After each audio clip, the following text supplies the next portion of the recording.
Bugungi kunda texnologiyalar rivojlanishi bilan kiberjinoyatchilikning yangi va yo'siz usullari ko'paymoqda. Ayniqsa ijtimoiy tarmoqlarda pulingizni bir necha barobar ko'paytirib beraman degan va'dalarga ishonib, bor budidan ayrilayotganlar soni ortayotganligi achinarli holdir. Hammasi Telegramdagi jozibador reklamalardan boshlanadi. O'zini tajribali treyder va investitsiya ustasi deb tanishtiradigan noma'lum shaxs sodda fuqarolarning ishonchiga kiradi. 2025-yilning noyabr oyida 2 nafar fuqaro ana shunday firibgarning tuzog'iga tushishadi. Ular trading kurslarini o'rganish va pullarini bir necha barobar ko'paytirish ilinjida professional adminga murojaat qilishadi. Natijada biri 13 million so'mdan ortiq, ikkinchisi esa 10 million so'm mablag'ni firibgarga ko'rsatgan bank kartasiga o'tkazib beradi. Pullar tushishi bilan saxovatpesha ustoz g'oyib bo'ladi, mijozlarni qora ro'yxatga tiqib, muloqotni uzib qo'yadi. Buxoro viloyat Ichki ishlar boshqarmasi tezkor qidiruv xizmati axborot texnologiyalari sohasidagi jinoyatlarga kurashish boshqarmasi xodimlari tomonidan o'tkazilgan tezkor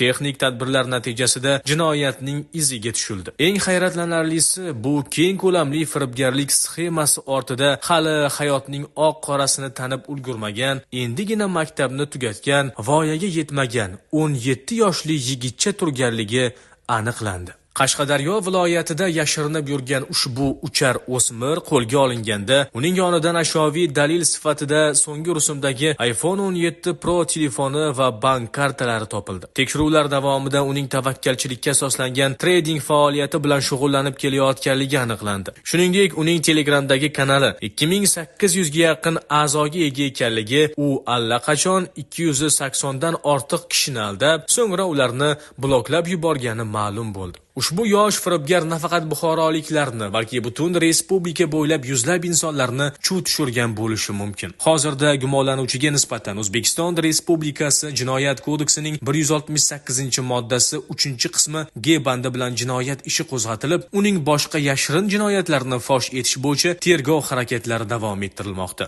Hurmatli fuqarolar, shuni unutmangki, ijtimoiy tarmoqlarda sizga hech kim hech qanday shunchaki pul berib qo'ymaydi yoki mablag'ingizni bir necha soatda ko'paytirib bermaydi. Shubhali shaxslarning plastik karta raqamlariga pul o'tkazmang. Bugun sizga o'zini boylik kaliti deb ko'rsatayotgan shaxs aslida oddiygina ekran ortidagi firibgar bo'lishi mumkin.